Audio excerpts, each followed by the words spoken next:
guys, been quite a while. I have been slacking at taking videos. Apologize for that, but I have just been trying to knock this workout. I have about a week before the first test and tune day at 41.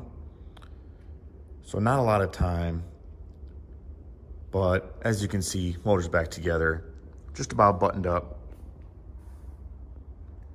New powder coating on the valve covers, super shiny.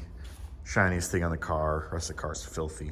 I was planning on firing it up today to break the motor in, but I'm missing a pretty important part. Right about there. Coolant temp sensor. Local O'Reilly's doesn't carry them, I guess. Didn't have time to run to another auto parts store. So we got as much done as possible, which is basically everything. Only thing left before I fire it up is put that sensor in, put the plug on the opposite corner, fill it with water, bolt the throttle body on, and fire in the hole.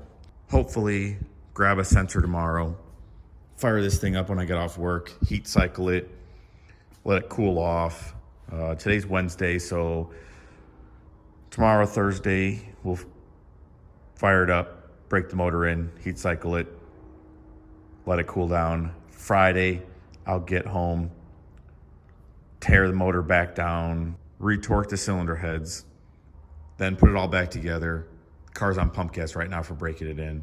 So we'll do all that, retorque the heads, put it back together, swap it over to alcohol, and that will be coming off the dyno. This will be going on the dyno and getting ready for the 12th. So hopefully I'll get a little clip of it breaking the motor in tomorrow. It's out of gear, right? It's in the air anyway. Still.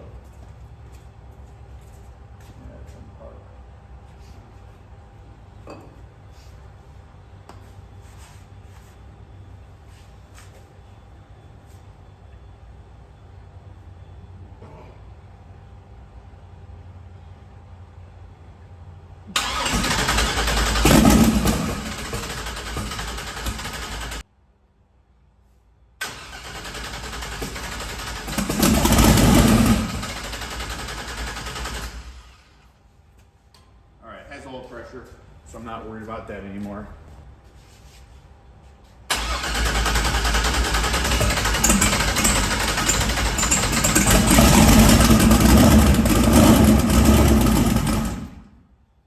Ooh.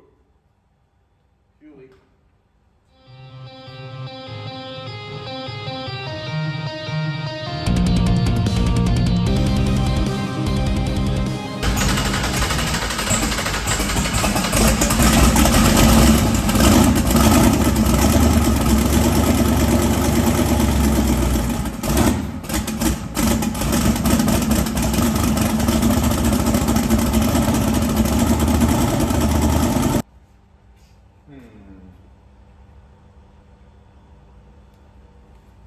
Smells very strange.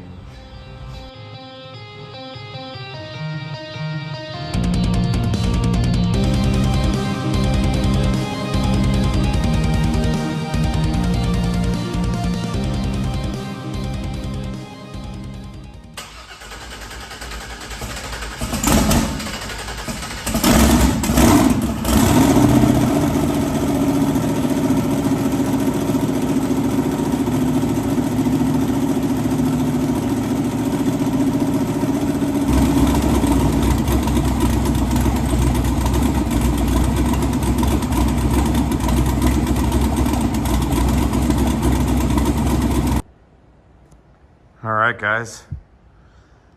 Just got everything buttoned up, retorqued the heads, got a little bit more of a turn out of the head studs. Everything else is buttoned up. Still an old set of plugs in it.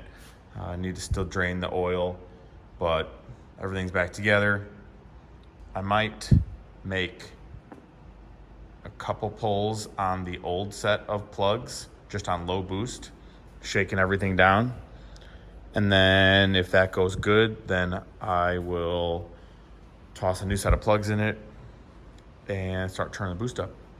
But tomorrow, before I can put that dyno, I need to pull the pump off, pull the cable out, clean it, re-grease it, put it back in, put this back together, put on alcohol, fire in a hole. So I'm in pretty good shape for dyno session tomorrow. Now that everything's back together, we're gonna clean up all the mess, tools laying around. We need to take out the fuel pump cable, clean it, grease it, and then we'll be warming the car up and moving it over onto the dyno and getting this day started. So let's get this place cleaned up and get rolling.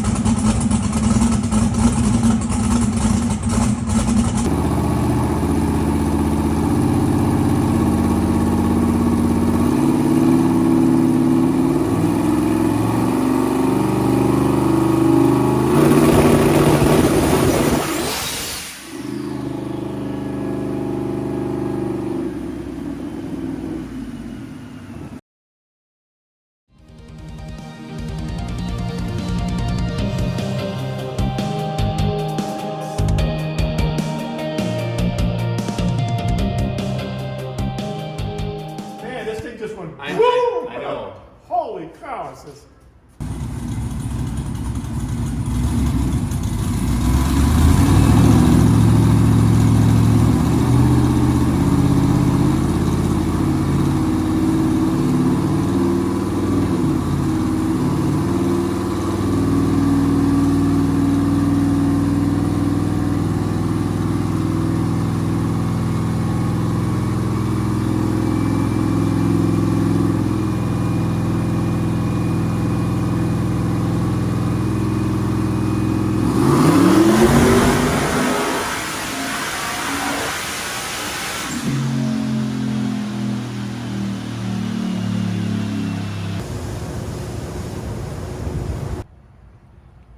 All right, guys. Well, we've been on a struggle bus today, but finally got a decent pull.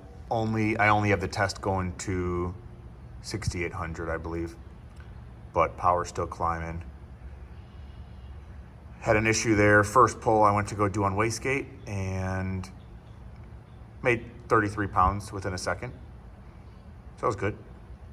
Not really, but not what I wanted at all for a fresh motor. But what are you gonna do? So struggled for a while trying to figure it out. I believe the fill solenoid was stuck. So I took that out, cleaned it. It had some like paste almost in it. I think it might be the Teflon paste because I've had issues in the past with Teflon tape and the tape coming apart. And when I first put this car together, the valve got hung open. Took it out, had a piece of Teflon tape in it. So I started using Teflon paste for any of the air fittings. And now when I took that out, it looked like it had paste inside it. So first time I've had issues with that since the original Teflon tape problem. But I took that out, cleaned it, started retesting things, and started working again.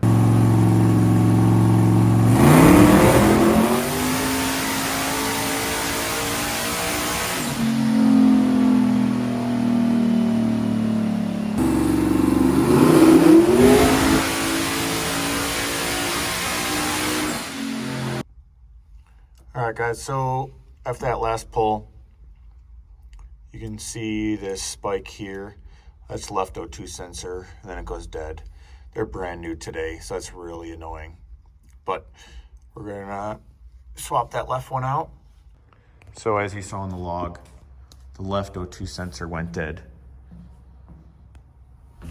So we're gonna get that swapped out. And then this time, we're gonna use a rolling anti-lag to get started, and then a time-based boost to create a smoother boost ramp.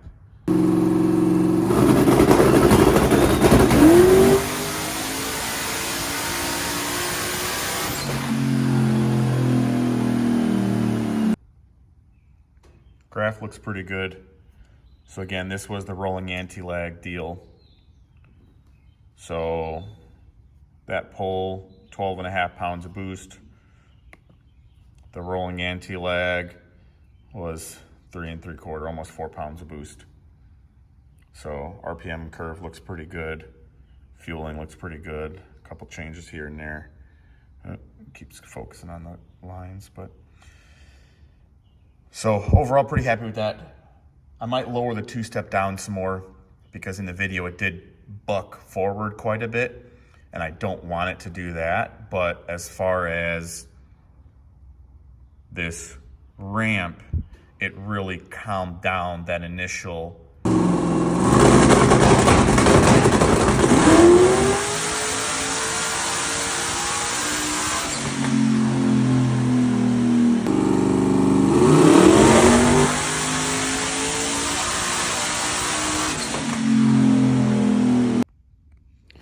All right, so we're out here. Just made our 6th pass of the day. I'll post a handful of clips in here of that. Going pretty good. Just started leaving it on like 18 pounds of boost or so. Started putting a little bit of timing in it because I know I was low on timing from last year since I had those head gasket problems. So I made one rip with 2 extra degrees, picked up like 20, 25 horsepower. Made another one, added 2 more degrees, picked up another 20 horsepower. So about 10 horsepower per degree. Pretty happy with that. I'd say that's pretty common. I believe it can take more. I'm just gonna leave it pretty safe. So I'd like to put a little more boost to it. So I think that's what we're gonna do. We're gonna put another 4 on the gate, see what happens, see how much boost it picks up. I would say maybe, let's see what it does in the dyno on 20 pounds, something like that. And if everything looks good there, then next Saturday we will be going to shake the car down the track. So let's turn the boost up.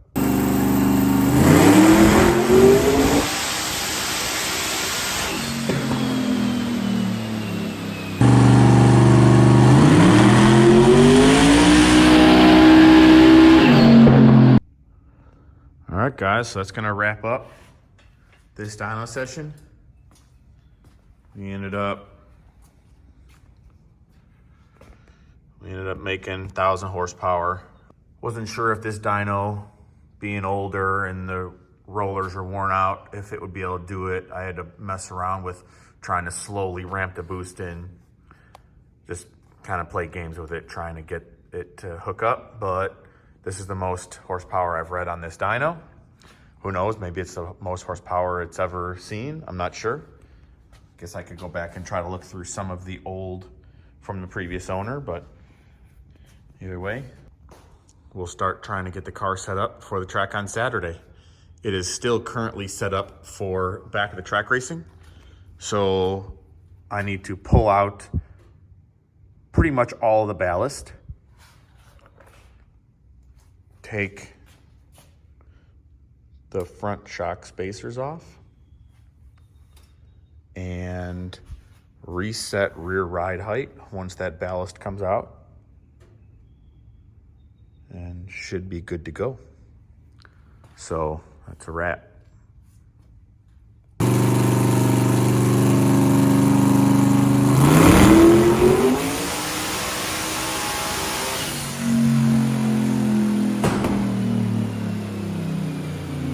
So you can see the added timing picked up quite a bit of power here, but it still fell off.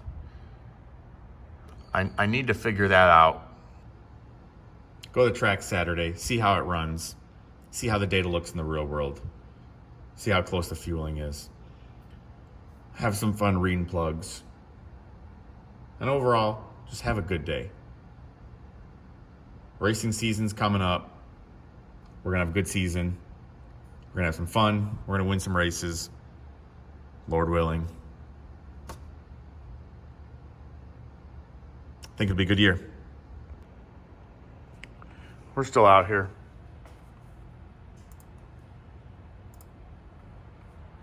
Last pull, made 1050. Still laying over a little bit up here. I'm trying to figure out why, like I said earlier, I don't know if it's a dyno, I don't know if it's a tune, but I feel like this should still be climbing. But either way, it's another 50 horsepower. We've been playing with timing, pulling plugs, changing the fuel around a little bit. So we're gonna keep making some more. And really, at this point, I'm just curious how far I can go on this dyno before it starts to spin. Now that I've been using a boost ramp to not hit it with a bunch of boost as soon as you floor it. And so far that seems to be doing the trick. Just making it a little lazier. So obviously the numbers down here aren't right, because if you could make full boost over here, obviously this graph would be way up here and it would be carrying all the way across, or flatlined or whatever. But the ramp is slow, so it comes in nice and gradual and then starts taking off. And that has really done a lot of magic with these rollers. So you can see here where the cars usually run. The knurling feels completely different than over here. So this dyno's definitely had some use. It's pretty old, but I've always fought issues. But I've never utilized a slow boost ramp before to try keeping these hooked up. The radial's getting tuned up a little bit, but not even as bad as what you get if you spin a slick or a radial on the street when they get feathered. It's just kind of pushing the rubber to the edge. Overall, not too bad.